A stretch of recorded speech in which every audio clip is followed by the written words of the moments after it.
On March 17, 1955, chaos erupted at the Montreal Forum. Why? Well, because of this man. Maurice Richard, a well-respected player and, quote, savior to Montreal Canadiens fans. Richard was a star. In 1955, Richard was on a mission. He and the Canadiens lost the Stanley Cup Finals a year before in 1954. They did win in 1953, but Richard wanted to bring the hardware back to Montreal. On March 13, 1955, the Canadiens were playing their rival, the Boston Bruins. The Bruins Haleko high-sticked Richard in the head during a Montreal power play.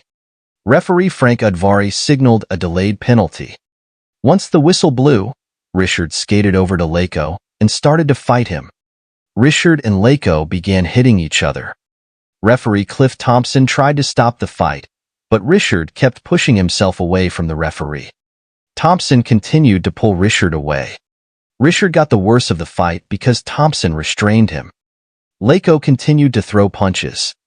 Thompson intervened, but Richard was still angry. Bleeding and enraged, Richard punched referee Thompson 2 times in the face.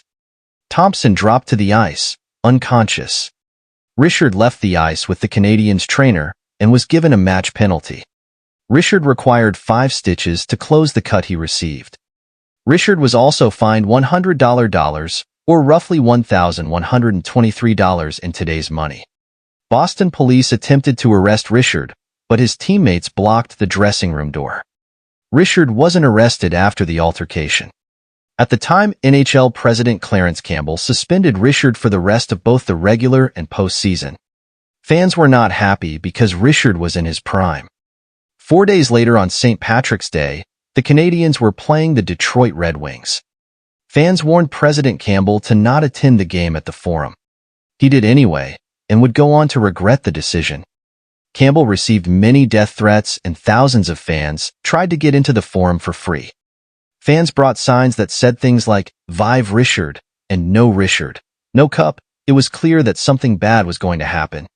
As Campbell sat in the Forum, immediately, people began to throw things like tomatoes and eggs at Campbell. Without Richard, the Canadiens struggled. Detroit took a 2-0 lead in the first period, then a 4-1 lead in the second period. The whole Forum booed Campbell and went crazy. One fan pretended to be a friend of Campbell and went to shake his hand. As Campbell reached out his hand, the fan slapped him. Campbell tried to push the fan away, but the fan delivered a punch and began an attack. Police pulled the angry fan away from Campbell, but the fan kept kicking and spitting at the NHL president. Another man took a tomato and squashed it right on Campbell. A few moments later, another person set off a tear gas bomb nearby Campbell's seat. The game was canceled and the Forum was evacuated. Fans continued to riot in the streets and began breaking windows, attacking bystanders, and setting newsstands on fire. Someone allegedly even fired a bullet into a Montreal Forum window. The whole city went nuts. Rioters chanted, "Down with Campbell." More than 50 stores near the Forum were looted and vandalized.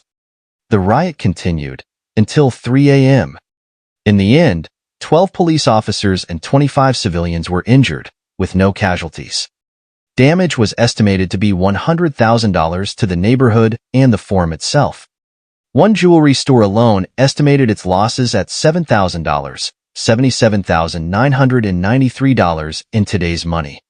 A day later, both Campbell and Richard were reluctant to make a statement, but they caused the riot to calm.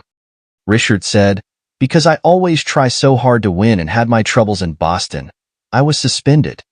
At playoff time it hurts not to be in the game with the boys. However, I want to do what is good for the people of Montreal and the team. So that no further harm will be done, I would like to ask everyone to get behind the team and to help the boys win against the New York Rangers and Detroit. I will take my punishment and come back next year to help the club and the younger players to win the cup." Richard promised a Stanley Cup the next year. However, Clarence Campbell was unapologetic, but I don't blame him.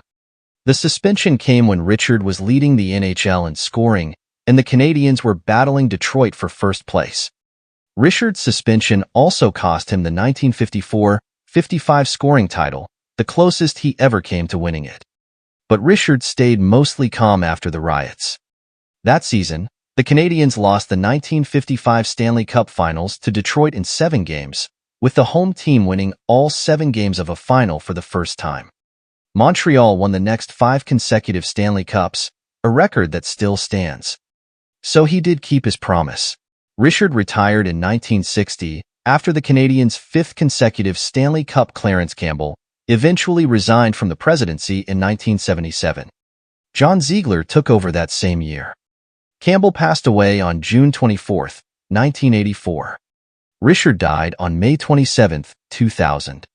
This moment in hockey history defines how much people care about this sport. It may be just a game to some, but it certainly isn't just a game for others. Thanks for watching, and please like, subscribe, and comment for more of these videos. You guys are the best. Goodbye.